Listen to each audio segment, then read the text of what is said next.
واقعہ قوم لوط علیہ السلام دوسری قسط۔ جس وقت لوط علیہ السلام اپنی قوم کی اصلاح کے لیے اپنے رب کے سامنے سجدہ ریز ہو کر روتے ہوئے دعائیں مانگ رہے تھے،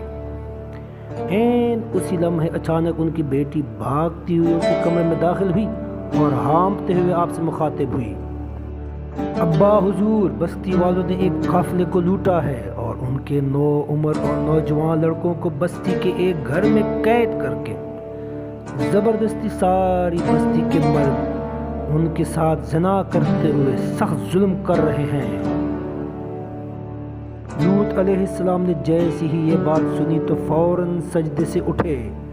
اور پاس ہی پڑی اپنی لاٹھی اٹھا کر اپنی بیٹی کے ساتھ جلدی جلدی اس گھر کی جانب لپکے جس میں ان کی قوم کے مرد ظلم اور زیادتی میں مصروف تھے۔ جب وہ گھر کے دروازے پر پہنچے تو دیکھا کہ گھر کا دروازہ اندر سے بند کیا گیا ہے۔ جہاں اندر سے مردوں کی مستی میں ڈوبی بڑبڑانے کی آوازیں آ رہی تھیں، تو وہیں جن لڑکوں کے ساتھ زیادتی ہو رہی تھی ان کی درد کے مارے چیخنے، چلانے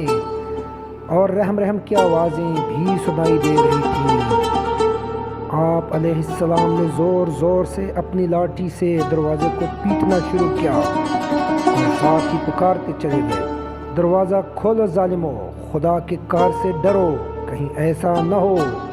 کہ اس کا قہر تم لوگوں پر ٹوٹ پڑے، ان مظلوموں کو چھوڑ دو۔ کچھ دیر تک دروازہ کھٹکھٹانے کے بعد کسی نے دروازہ کھولا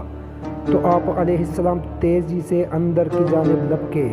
اندر ان کی قوم کے مرد ننگ دھڑنگ لائن میں کھڑے تھے۔ سامنے کوئی 10-12 نوعمر لڑکوں اور نوجوانوں کے ہاتھ اور پیر رسیوں میں بندھے ہوئے تھے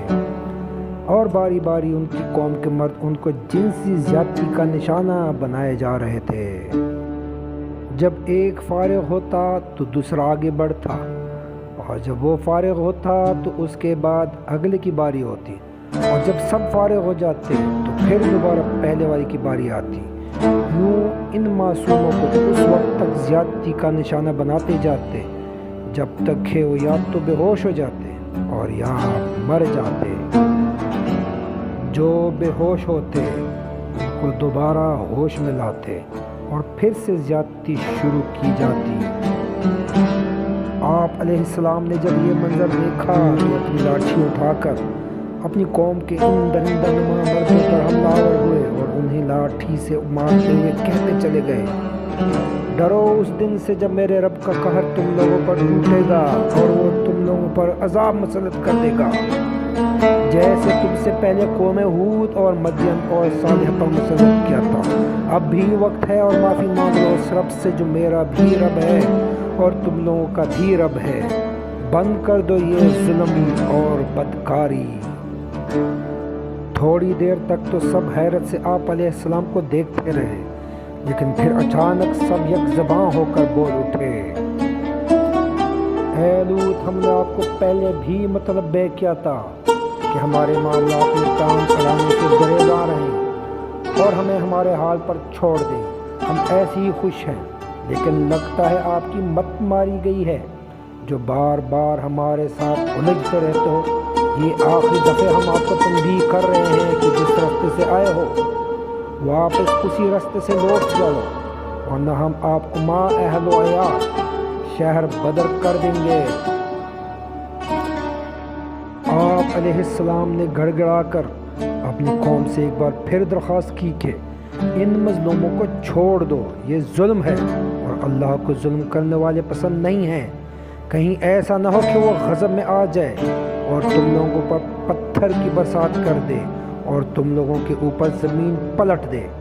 جواب میں سب نے آپ علیہ السلام کو دھکے مار مار کر گھر سے باہر نکال دیا اور بڑے غرور سے کہا کہ جاؤ اور اپنے خدا سے کہہ دو کہ وہ ہم پر عذاب مسلط کر دے، لیکن پھر ہمیں یہاں آس پاس دکھائی نہ دو،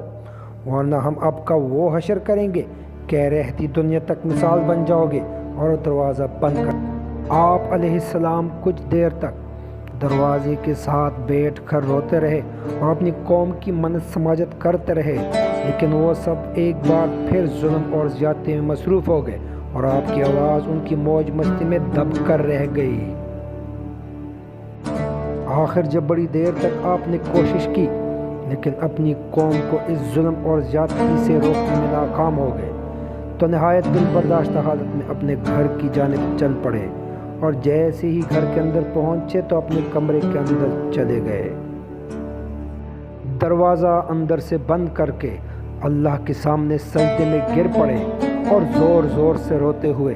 اللہ سے ان مظلوموں کے حق میں دعائیں مانگتے ہوئے فرمانے لگے کہ اے میرے رب، میں بے بس ہوں، میں نے اپنی آنکھوں سے اپنی قوم کے مردوں کو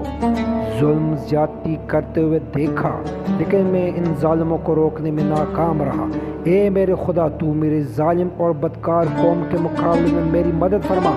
میں ان کو راہ راست پر لانے میں ناکام ہو گیا ہوں۔ جس لمحے لوط علیہ السلام اللہ سے دعا مانگ رہے تھے، عین اسی لمحے کچھ دور ایک بستی میں مقیم حضرت ابراہیم علیہ السلام اپنے گھر میں آرام فرما رہے تھے کہ اچانک کسی نے دروازے پر دستک دی۔